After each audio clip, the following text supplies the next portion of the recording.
જય માતાજી ફેમિલી, કેમ છો બધાય? મજામાં?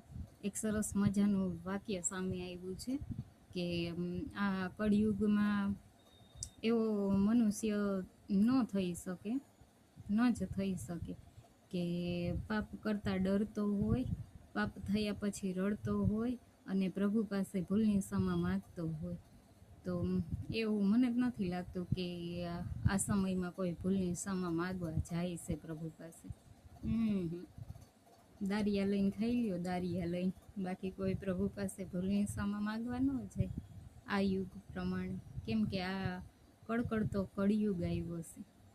જે પોતાના છે એ પોતાના નથી રહ્યા અને બેન દીકરીને તરછોડવામાં આવે છે અને કોઈ જાતનો કોઈ મતલબ નથી હોતો. શું રિશ્તો છે, શું રિશ્તેદારી છે, શું જવાબદારી છે કે શું પોતાની મર્યાદા છે, કોઈ વસ્તુથી કોઈને કંઈ મતલબ નથી હોતો આ યુગમાં.